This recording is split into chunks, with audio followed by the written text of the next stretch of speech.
ओम श्री सद्गुरु परमात्मने नमः।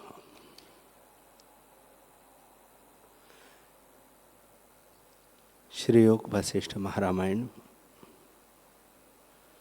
निर्वाण प्रकरण सर्ग 118। श्री वशिष्ठ जी बोले, हे रामचंद्र जी, यह मन अपने अधीन है। जो दृश्य की ओर होता है तो संसार होता है, और जो अंतर्मुख होता है तो सब आत्मा ही होता है। यह संसार मिथ्या है, न सत कहिए न असत कहिए। यह संसार भ्रम से हुआ है। ये जीव भूत भविष्य और वर्तमान काल में विपरीत देखते हैं। जैसे अग्नि शीतल होती है, आकाश पाताल में, पाताल आकाश में, तारे पृथ्वी पर, पृथ्वी आकाश के ऊपर भी होती है। बादल बिना वर्षा होती है और आकाश में हल फिरते हैं, ऐसे कौतुक मैं देखता हूँ। हे रामचंद्र जी, इसमें कुछ आश्चर्य नहीं। मन ही से सब कुछ होता है। जैसे मनोराज्य में होता है, वैसा ही आगे स्थित होता है और उसकी सिद्धि होती है। पर्वतपुर में भिक्षुक के समान भिक्षा मांगते फिरते हैं। ब्रह्मांड उड़ते फिरते हैं। बालू से तेल निकलता है। मृतक युद्ध करते हैं, मृग गाते हैं और वन नृत्य करते हैं। हे रामचंद्र जी, मनोराज्य से सब कुछ बनता है। चंद्रमा की किरणों से पर्वत भस्म होते हैं, इसमें क्या आश्चर्य है। ऐसे यह संसार भी मनोराज्य है और शीघ्र संवेग है। इस कारण जीव उसको सत मानता है, और आगे जो बालू से तेल आदि का निकलना कहा है, उसको सत नहीं जानता, क्योंकि उससे मृदु संवेग है, पर है दोनों तुल्य। हे रामचंद्र जी, जिनको सत और असत कहते हो, आत्मा में वे दोनों नहीं हैं। ये जो तुमको सत पदार्थ भासित होते हैं, तो अग्नि आदि शीतल भी सत है, और जो ये मिथ्या भासित होते हैं, तो वे भी मिथ्या है। केवल तीव्र और मृदु संवेग है। जब तीव्र संवेग दूर होता है, तब सब मिथ्या माने जाते हैं। जैसे स्वप्न से जागा हुआ स्वप्नों को मिथ्या और जागृत को सत्य कहता है, पर दोनों मनोराज्य है। हे रामचंद्र जी, जितने आकार देख पड़ते हैं, उन सबको मिथ्या जानो। न तुम हो, न मैं हूं, और न यह जगत है। परमार्थ सत्ता ज्यों की त्यों है, उसमें अहम तुम की भावना नहीं उठती। वह केवल शांत रूप, आकाश रूप और निराकार रूप है। उसमें कुछ भी द्वैत नहीं, केवल अपने रूप में स्थित है। जैसे बालक मृत्तिका के हाथी, घोड़े और मनुष्य बनाकर उनके नाम रखता है कि यह राजा है, यह हाथी है, यह घोड़ा है, सो वे सब मृत्तिका से भिन्न नहीं है। पर बालक के मन में उनके नाम भिन्न भिन्न दृढ़ होते हैं। वैसे ही मन रूपी बालक नाना प्रकार की संज्ञाओं की कल्पना करता है, पर आत्मा से भिन्न कुछ नहीं है। इससे हे रामचंद्र जी, तुम किसका भय करते हो? निर्भय रहो। तुम्हारा स्वरूप शुद्ध, निर्भय और अविद्या के कारण कार्य से रहित है, उसी में स्थित रहो। यह संसार तुम्हारे स्फुरण में हुआ है। आत्मा न सत्य है न असत्य, न जड़ है न चेतन। न प्रकाश है न तम, न शून्य है न अशून्य। शास्त्र ने जो विभाग कहे हैं कि यह जड़ है, यह चेतन है, सो इस जीव के जगाने के निमित्त कहे हैं। आत्मा में कोई वास्तव संज्ञा नहीं है, केवल आत्म तत्व मात्र है। इससे दृश्य की कलना त्याग कर आत्मा में स्थित रहो। ब्रह्मा से स्थावर तक सब कलना मात्र है, इसमें क्या आस्था करना। संसार के दोनों भाव तुल्य हैं। स्फुरण जैसा भाव का है वैसा ही अभाव का है। स्वरूप में दोनों की तुल्यता है और व्यवहार में जैसा है वैसा ही है।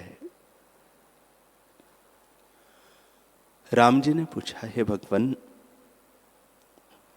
भूमि का प्रसंग यह चला था, उसमें जो सार आपने कहा वह मैं समझ गया। अब भूमिकाओं का विस्तार कहिए। योगी का शरीर जब छूटता है और स्वर्ग के भोगों को भोगकर वह नीचे गिरता है, तब फिर उसको क्या अवस्था होती है, यह भी कहिए। श्री वशिष्ठ जी बोले, हे रामचंद्र जी, जिस योगी को भोग की वांछा होती है वह स्वर्ग में जाकर भोग भोगता है,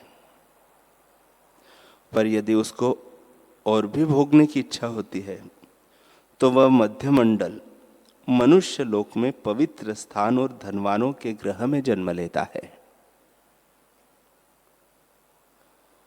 और जो उसको भोग की वांछा और नहीं होती तो ज्ञानवानों के ग्रह में जन्म लेता है।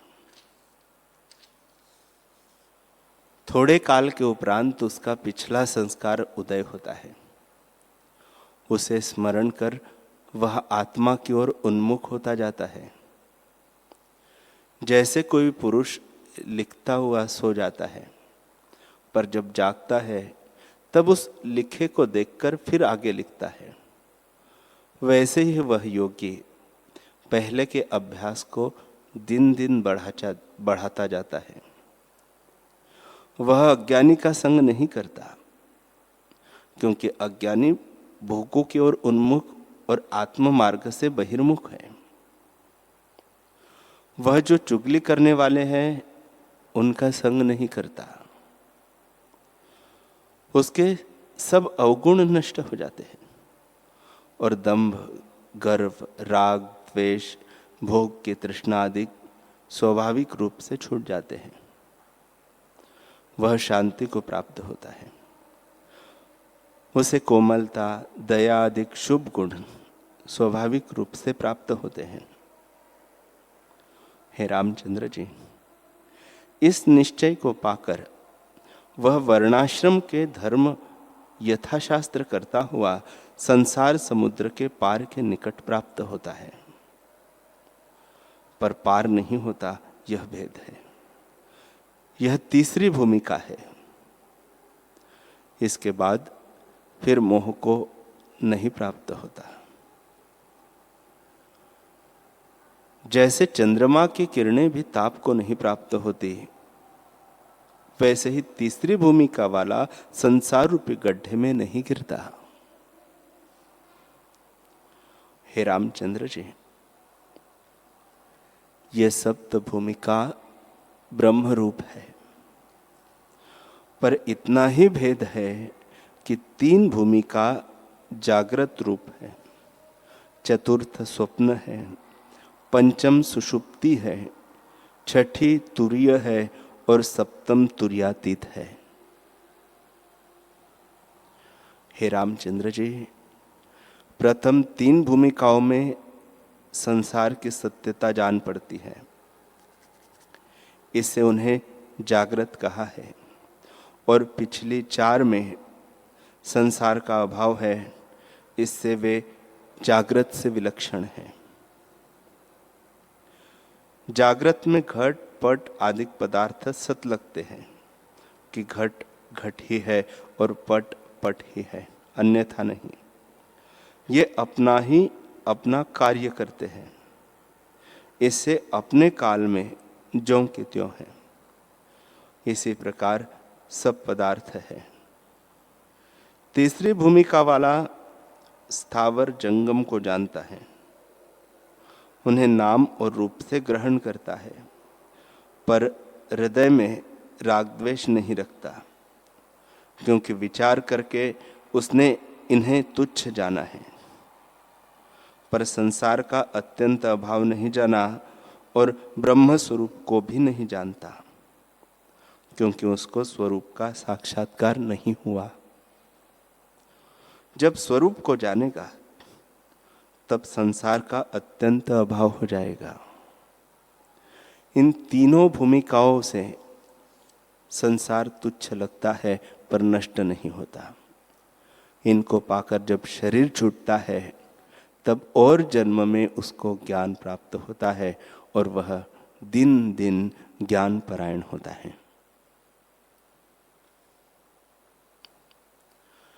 जब बुद्धि शुद्ध होती है तब ज्ञान उपजता है।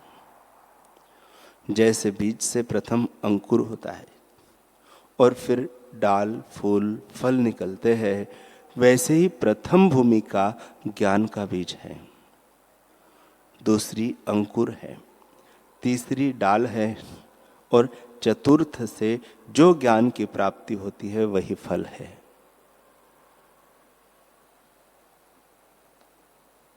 प्रथम तीन भूमिकाओं वाला धर्मात्मा और पुरुषों में श्रेष्ठ होता है। उसका लक्षण यह है कि वह निरअहंकार, असंग और धीर होता है।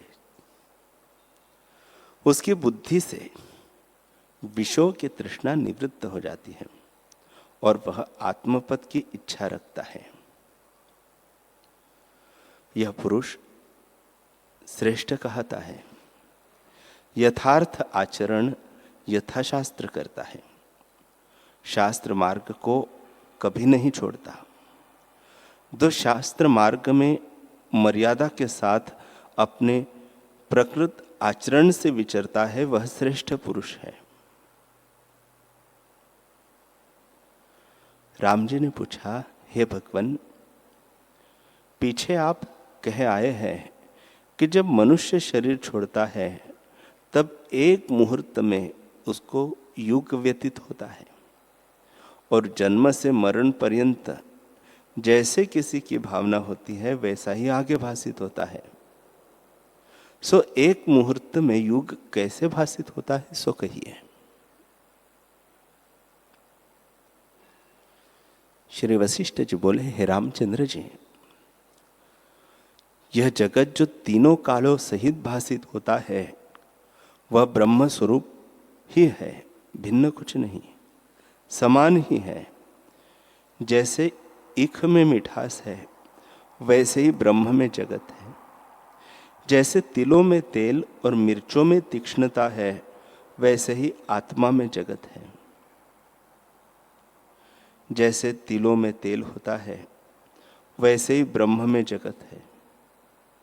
कहीं सत, कहीं असत, कहीं जड़, कहीं चेतन, कहीं शुभ, कहीं अशुभ, कहीं नरक, कहीं मृतक, कहीं जीवित, ब्रह्मा से काष्ठ पर्यंत भाव अभाव होता है। वह सत असत से विलक्षण है। आत्मसत्ता से सब सत्य है और भिन्न देखिए तो असत्य है। हे रामचंद्र जी, जिनको सत्य या असत्य जानते हो, यथा पृथ्वी आदि पदार्थ सत्य और आकाश के फूल आदि असत्य है, वे दोनों तुल्य है। जो विद्यमान पदार्थ सत्य मानिए तो आकाश के फूल भी सत्य मानिए। जैसे स्वप्न में कई पदार्थ सत्य और असत भासित होते हैं, वैसे ही जागृत में भासित होते हैं। पर फुरना दोनों का समान है। जैसे सत्य पदार्थों का स्फुरण हुआ है वैसे ही असत का भी हुआ है। स्फुरण से रहित सत असत दोनों का अभाव हो जाता है। इसलिए यह विश्व भ्रम से सिद्ध हुआ है। जैसे जल में पवन से भंवर उठते हैं, वैसे ही आत्मा में स्फुरित होने से यह संसार भासित होता है। इसकी भावना त्याग कर स्वरूप में स्थित हो रहो। तुमने जो प्रश्न किया कि एक मुहूर्त में युग कैसे भासित होता है, उसका उत्तर सुनो। जैसे किसी पुरुष को स्वप्न देख पड़ता है तो एक क्षण में बड़ा काल बीता जाता है। जैसे किसी पुरुष को स्वप्न देख पड़ता है तो एक क्षण में बड़ा काल बीता जान पड़ता है, तथा और का और भासित होता है। सो आश्चर्य तो कुछ हुआ नहीं, मोह से सब कुछ उत्पन्न होता है और भ्रम से देख पड़ता है।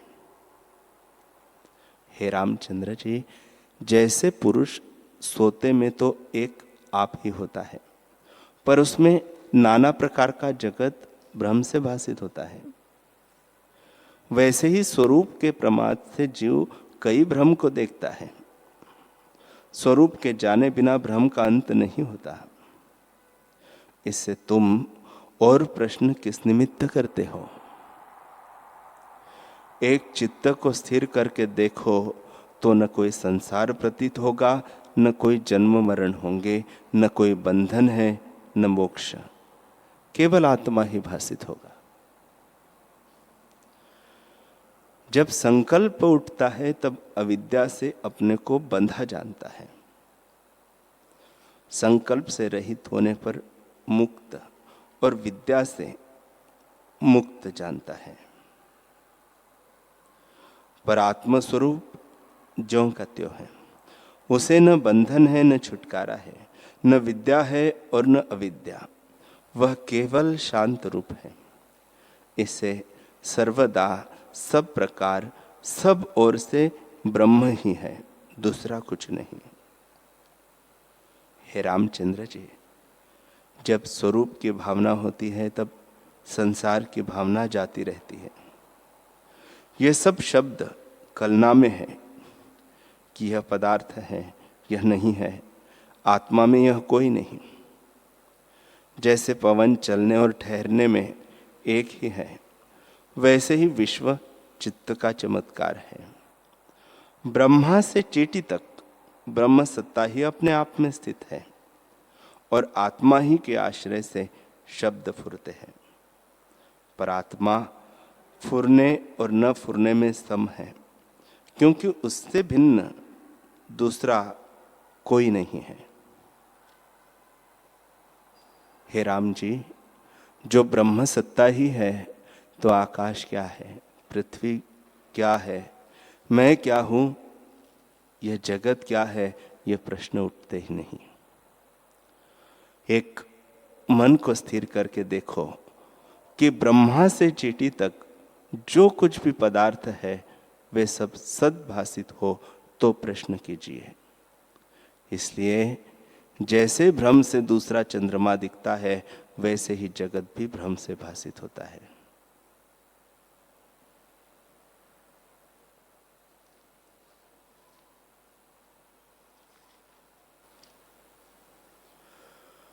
हरि ओम।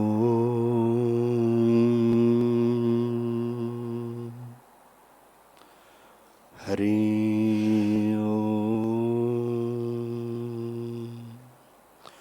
ओम। सहना भवतु सहनौ भुनक्तु सह वीर्यं करवावहै तेजस्विनावधीतमस्तु मा विद्विषावहै।